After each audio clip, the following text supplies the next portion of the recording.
Okay, this is the December 2022 update on the model train project, the progress of it as it goes along. Like I said in previous videos, during the summertime I generally don't work on it because I do more outdoor stuff and that, but now this time of year when it gets dark early, it's like when I work on it. First off, I've got in all the wiring that is going to be required that I'm going to need in order to transfer this project to my around the wall layout. Some of the things like the Ethernet cables are already made up. Oops, forgot to put these away. And there's just all like different conductor wire, because when I transfer this to my around the wall layout, I want it to be nice and neat. The pedestal's pretty much set up and ready to go. I just have to put the panel in. I've already now decided what I'm going to be doing with the buttons, which I'll be explaining in a minute. One aspect of the project is, as I explained in videos, with the manual reduction of track power in the downgrades. But last year I got the automatic control of it working to where using the signal conditioner actually feeds in the voltage to the CW80, so the PLC can now control the throttle automatically, as you can see here that I put, and it's showing graphs of not only what it's outputting to the CW80 for desired track power, but the track power sense, where it can see how much track power is actually on the layout. That's for in case of a transformer shutdown, overload, or derailment. But I also had incorporated a way to override it so that with this switch on, everything would still stay in automatic on the controls except for the throttle control and the reduction box. And that was when I was still initially developing it, and I didn't have a solution as until I got the signal conditioner.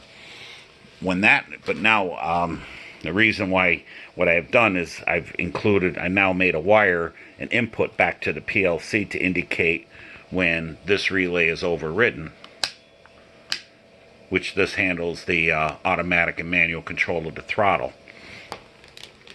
When it's being overridden, now the output is just going to show that it's under manual control. And you'll see the same thing here, that this gets overlaid with this indicating it's overridden. And if I switch it back to automatic, it shows. When I override it, you can see the throttle sense drops to 0. And another aspect was just a couple of bugs in the routines that I've had to work on. But I've had this one routine that I've actually written in originally, which was originally called main move, but now I renamed it to train move. And this is the updated routine to it. And what this does is, as the train is making laps around the layout, depending on the routine that's running, this will sense to make sure that the train is moving. In the event that it stalls or derails, after a certain amount of time, it's going to throw an alarm indicating, hey, I don't see the train moving. When I have that routine, when that routine turns off and on automatically, like during forward reverse operations and switch throws, I don't want the routine running, because then it would be timing for train movement when the train's actually not moving. So I have just this little indicator light here, so when this routine is activated and it's monitoring the layout, that light will come on. I also have that actually in the operations, the yellow light, which was originally supposed to be for routine 0, which I'm never going to use, that it'll be showing up here. I've also started laying out what will become the multiple run routine, where I can select 8 train operations, and then in here will be endless routines. Will have like select how many laps each train will make before interchanging, and then how many cycles the operation will do before ending. Well, actually, the first column will be the routine number selected, the number of laps if it's an endless routine, and then the number of cycles if it's an endless routine.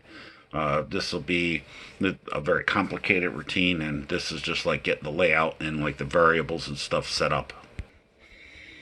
One thing that I've always had on the button box, but for a long time I didn't use it, is I have these 2 extra buttons, 3 and 4, that which are also on the pedestal for like user input and stuff. Late last year, I actually wired them into, to be an alarm control that, using those buttons, I can just quickly turn off and on the hard and soft alarm audio while leaving the tower light on. But then I also was starting to think like, geez, it'd be nice to be able to use this to quickly, adjust the throttle up and down in case I'm not on that CW80 screen. So what I ended up doing is I've made it so that I can actually select what the buttons do. So if I press this here, the buttons will now be controlling the hard and soft alarm audio, and the lights will come on indicating that the audio is enabled. Like say for example, if I want to just not hear the soft alarm, I just push that button in and only the tower light will now light up, but you won't hear any audio. And it'll be the same thing for the hard alarm if there's a fatal condition. Then if I select the option 2, what this will do is allow me to bump up the throttle plus or minus 5%. See, like for example, right now it's set for a base of 65%, but if I press this button in, you'll see now it bumps up to 70, and then I can reduce it by 5% each button press, so I could quickly control the throttle. And then the last option is I'm still leaving another option for user input. This is the new routine that I wrote called push button. This is the button. This handles what the push buttons do. So I'm still leaving it open for a third, option for the buttons. But one thing that I also wrote into it is say if I'm not on the main screen, I want to change what the buttons do.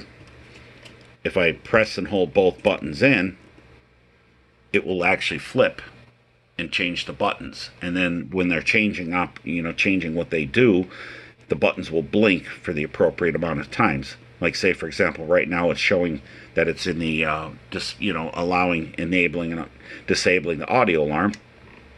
But if I press it, you'll see the blinks twice. Now it's set for throttle control. And then if I press both buttons again, they'll blink 3 times. And now it's set for user input.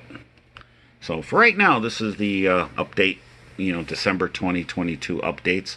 After I get this multiple run routine finished, then the plan is to begin transferring this project to around the wall layout, which that's going to be a project in of itself. So until next time.